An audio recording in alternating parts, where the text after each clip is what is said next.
Westeros is leaderless. The Iron Throne is exposed. Aegon Targaryen VI has landed, and he's not here to negotiate. But Cersei Lannister is already preparing for war. 17 years ago, Robert Baratheon's rebellion ended House Targaryen's rule. King Aerys was killed, Rhaegar fell at the Trident, and the royal family was wiped out. The only survivors were Viserys and Daenerys, who grew up in exile. At least, that's what the world believed. As we saw in Part 1, another heir emerges, Aegon Targaryen VI, Rhaegar's son, who was supposedly killed as a baby. Instead, he was smuggled away and raised to take back the throne. Trained for war, backed by the Golden Company, he lands in Westeros before Daenerys, ready to claim his birthright. But in the show, his character was completely erased, changing the war for the Iron Throne forever. King's Landing is vulnerable. Cersei Lannister has lost her power, humiliated by the Faith Militant and abandoned by key allies. With the Night's Watch Rebellion, Jon Snow lies dead as Castle Black. Stannis Baratheon is gone. Daenerys is lost in the Dothraki Sea. The realm is fractured, and there is no clear ruler. With no one to stop him, Aegon VI makes his move. His forces take Storm's End, securing a stronghold in the Stormlands. His army is growing, and now he prepares to march on King's Landing. Cersei knows she can't rely on the weak men of her council. She needs an army that will follow her alone. And she knows exactly who to turn to, the most dangerous man on the seas. Aegon believes he can take the throne uncontested, but Cersei Lannister is about to remind him why her house still rules Westeros. Cersei Lannister has lost her father, her allies, her reputation. The Faith Militant paraded her through the streets, stripped her of her power, and forced her into submission. But Cersei is not broken. She is waiting. When Qyburn brings her the news of Aegon's arrival, she reacts with cold calculation. The boy has taken Storm's End, but a castle is not a kingdom. He has no dragons, no alliances with the great houses, and most of all, his fleet is vulnerable. Aegon did not land in Westeros alone. The Golden Company arrived with him, bringing enough ships to transport their forces and maintain supply lines across the narrow sea. But these ships are not built for war. The Golden Company are warriors, not sailors, and their fleet is scattered as Aegon moves inland. If Cersei strikes now, she can cut him off from reinforcements before he even reaches King's Landing. A raven flies to the Iron Islands. Balon Greyjoy is dead, and his brother Euron has seized the Salt Throne. He commands the Iron Fleet, the deadliest naval force in Westeros, and he is looking for a war that only he can win. Euron doesn't care about Aegon's bloodline or claim to the throne. He sees opportunity. If war breaks out, the Ironborn can take whatever they want: gold, land, or even the throne itself. Euron arrives in King's Landing with no fear, walking into the Red Keep as if it already belongs to him. The guards tense at his arrogance, but he doesn't care. He knows Cersei will listen. She has no choice. Cersei does not bow, and neither does he. They sit across from each other, two predators who understand exactly what the other wants. Cersei needs Euron's fleet. His warships can destroy Aegon's supply lines, isolate his army, and trap him in a war he can't win. But Euron doesn't fight for free. He wants power. He wants the queen. Cersei offers him everything: legitimacy, full control over the seas, and a crown beside her own. But first, he must prove himself. Kill Aegon, burn his ships, and crush his war before it begins. Euron grins, lifting his cup in a toast. He doesn't care if Aegon is a true Targaryen or a fraud. To him, the so-called Dragon Prince is just another fool who thinks destiny will protect him. The Kraken and the Lion have joined forces, and soon the sea will turn red with blood. Aegon VI is marching for the Iron Throne. His forces have taken Storm's End, and his fleet moves toward King's Landing. But at the mouth of Blackwater Bay, an enemy is already waiting. The most dangerous pirate in Westeros is about to strike. With Storm's End secured, Aegon Targaryen VI moves quickly. His army cannot march on King's Landing alone. He needs supplies, reinforcements, and a steady connection to the Golden Company's remaining forces across the Narrow Sea. His fleet, though smaller than the Royal Navy, is his lifeline. And so he sails north, straight for the capital. But Cersei has already made her move. While Aegon's commanders strategize for an assault, Euron Greyjoy waits in silence. At the mouth of Blackwater Bay, the Iron Fleet is waiting, hidden beneath the fog and the cliffs. Their sails are dark, their ships motionless. They do not chase, they do not fire. They wait for their prey to come to them. Aegon's fleet approaches, the banners of the Golden Company flying high. They see nothing. No movement, no sign of attack. The waters are calm, too calm. Then, suddenly, fire. The first wave of scorpion bolts rips through Aegon's lead ships. The second wave brings burning oil, igniting the bay in a wall of flame. And then, out of the mist, the Iron Fleet charges.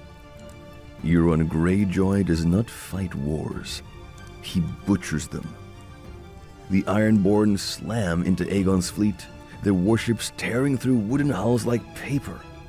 Ballistae fire from the Iron Fleet, snapping masts, sending men screaming into the sea. Grappling hooks fly through the air. Ironborn raiders swing onto Aegon's decks, axes and cutlasses flashing in the firelight. The Golden Company tries to fight back, but they are outmatched at sea. They are warriors, not sailors. On the deck of his flagship, Jon Connington watches the battle unfold. He knows the truth. This isn't a battle. It's a slaughter. If they don't escape, Aegon's war ends here. Aegon VI refuses to retreat. He grabs his sword and joins the fray, cutting down Ironborn raiders as they storm his ship. He fights with skill, but this is not a battlefield. It's a bloodbath. And then, across the chaos, Euron Greyjoy boards his ship.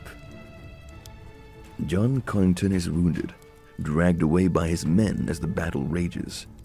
The last of Aegon's knights form a desperate shield around their prince, but one by one they fall. Now, only two men remain on the burning deck, Aegon VI and Euron Greyjoy. Aegon strikes first, fast and controlled. Euron barely dodges, but he doesn't counter. He just laughs. Then he attacks. His swings are wild but devastating, his axe smashing through splintered wood, tearing through armor like it's nothing. Feinting left, Aegon slashes Euron's forearm, drawing first blood. But instead of retreating, Euron licks the wound, grinning. Euron suddenly lunges, grabbing Aegon by the throat, lifting him off the deck. Aegon struggles, kicking, clawing, then drives his knee into Euron's ribs, breaking free. Euron swings his axe for the killing blow. Aegon parries, but his sword flies from his hand, clattering across the deck. Euron grabs Aegon by the hair, dragging him toward the ship's edge. Below, the sea roars. A fall means certain death. The crossbow bolt strikes Euron's shoulder. A surviving Golden Company officer leads a desperate charge onto the deck. Aegon, seizing his chance, lunges for a dagger. Aegon drives the dagger into Euron's side, twisting deep. Euron stumbles, gripping the wound, but he still laughs. He grins through bloody teeth, voice low and mocking. "You think you've won, little dragon? The real storm is coming." Then, before anyone can react, Euron lets himself fall backward into the sea, disappearing beneath the waves. The battle is over. What remains of Aegon's fleet limps back to shore, battered, broken, but alive. Jon Connington, bleeding but standing, looks over the wreckage. They have survived, but their path to King's Landing is no longer simple. The Kraken has fallen, but the war is far from over. With Euron defeated, Aegon VI stands bloodied but victorious. Now the gates of King's Landing are within reach, but Cersei has been waiting, and she is ready to unleash hell. Before we get into what happened at King's Landing, like and subscribe. After the battle at sea, the Iron Fleet does not linger. With Euron Greyjoy gone, his captains see no reason to continue this war. They retreat to the Iron Islands, abandoning King's Landing to its fate. The few remaining ships of the Golden Company regroup in Blackwater Bay, damaged, but still useful. They hold position, keeping Aegon's supply lines open and preventing any reinforcements from arriving by sea. But Aegon does not waste time waiting. Before the first siege engine is even prepared, he has already begun his attack by starving the city. King's Landing is completely surrounded. The Rosby Road is blocked, cutting off supply wagons from the Crown Lands. The King's Gate and the Mud Gate are sealed, stopping trade from the river. The harbor is under Golden Company control, severing any connection to Essos. Varys, ever the master of whispers, has already begun working from the inside. His little birds spread across the city, whispering in the dark corners of Flea Bottom, in the barracks of the City Watch, in the great houses still loyal to the throne. Aegon is the true king.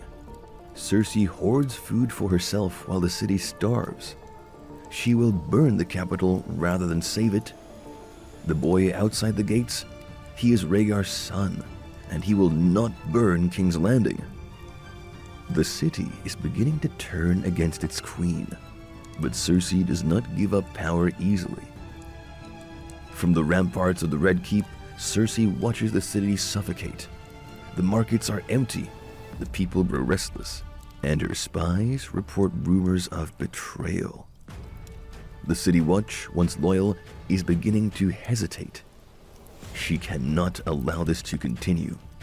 If she lets fear control the city, Aegon will not need to breach the gates. The people will open them for him. And so, she makes her move. But Aegon is not blind. Tyrion Lannister has seen this play before. He remembers the wildfire that nearly consumed Stannis Baratheon's fleet. He knows Cersei will not let the Blackwater Bay remain in enemy hands. When Aegon's forces reached the city, Tyrion warned them. He told Jon Connington to keep the fleet on high alert, to station watchmen on every deck, to prepare for the one attack they would not see coming. At sundown, Qyburn gives the signal. Lannister soldiers begin loading barrels onto small rafts. The wildfire is sent drifting toward the anchored ships of the Golden Company. But this time, they are ready. As soon as the first raft appears, horns sound from Aegon's war camp. Spotters on the cliffs above the bay raise the alarm. Within moments, the Golden Company reacts. Sailors cut anchor lines, pushing their ships away from the fire rafts. Archers on the shore loose arrows, sinking several barrels before they reach the fleet. Small boats rush into the water, intercepting the deadly cargo before it can drift too close. But not every ship is saved. Before the last raft is intercepted, a single flaming arrow is loosed from the Red Keep. The first explosion is blinding. The second is deafening. And within moments, The bay is burning. The ships closest to the city are lost. Several galleys burst into green flame, their crews diving into the water, screaming. But most of the fleet survives. Thanks to Tyrion's warning, Aegon's navy is not completely destroyed. By dawn, the harbor is still smoldering, but not reduced to ashes. Smoke rises over the bay, casting an eerie glow over the battlefield. The Golden Company's fleet is wounded, but not gone. Aegon has lost ships, but not his escape route. His army still stands outside King's Landing, and his fleet, though battered, is not completely severed from Essos. Cersei has burned the bay, but the city still starves. The people whisper in the streets. The gates remain shut. How long can she hold out before the flame she unleashed turned against her? The siege has entered its final phase. Cersei will not surrender, Aegon will not retreat, and the people of King's Landing will not wait forever. The gates of King's Landing remain shut. The Red Keep still stands, but the Lannisters are not ruling anymore. They are surviving, and survival requires sacrifice. The city is breaking. The people riot in the streets, desperate for food, desperate for change. The Faith Militant watch from the septs, waiting for a moment to strike, supporting Aegon's claim to the throne. The City Watch does not defend Cersei anymore, they defend themselves. Outside the walls, Aegon VI does nothing. He does not need to attack. The city is collapsing from within. Cersei is trapped, but she will not be dragged from her throne like a common traitor. If she is to fall, she will fall on her own terms. And so she sends a message. One man may enter the Red Keep unchallenged. The one man who knows her better than anyone. The one man she hates the most. Tyrion Lannister. He arrives under the cover of night, stepping into the Queen's ballroom. There is no wine between them, no false courtesies, only power being negotiated. Tyrion does not waste time. He speaks plainly, his voice calm but firm. You have lost, sister, but Aegon is not your enemy. He is your future.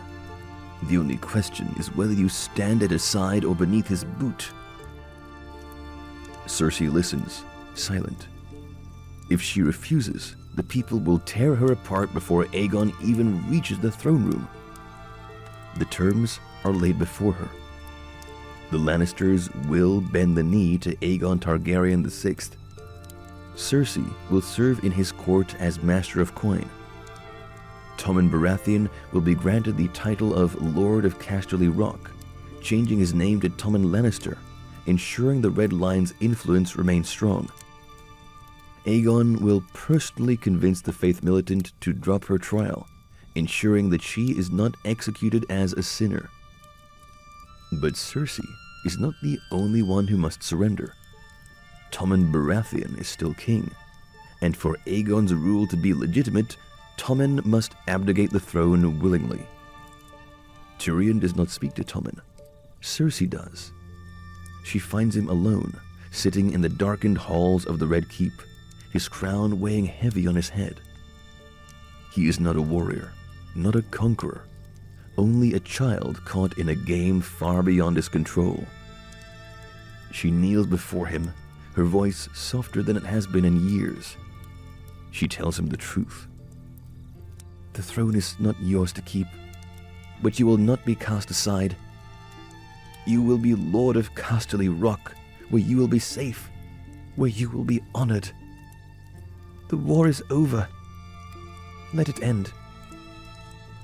Tommen hesitates. Then, finally, he nods. Tell us what you think would have happened in the comments below. At dawn, the bells of King's Landing ring, not in warning, but in celebration. The gates open. The Golden Company marches through the streets not as invaders, but as liberators. In the great hall of the Red Keep, before the eyes of Westeros, Tommen Baratheon removes his crown. He places it in Aegon's hands, bows his head, and steps aside. Aegon Targaryen VI is crowned. The faithful kneel. The lords of the Stormlands, the lords Tarly, Tyrell, and Martell, bow. The common people cheer, and standing at his side, dressed in gold and crimson, is Cersei Lannister, his new master of coin. But this is not the only coronation taking place in Westeros. Far to the north, another war has just ended. In the snows of Winterfell, Ramsay Bolton's banners have fallen. The flayed man is cast down, and the dire wolf rises once more. Jon Snow, who came back to life, bastard no longer, is crowned king in the north.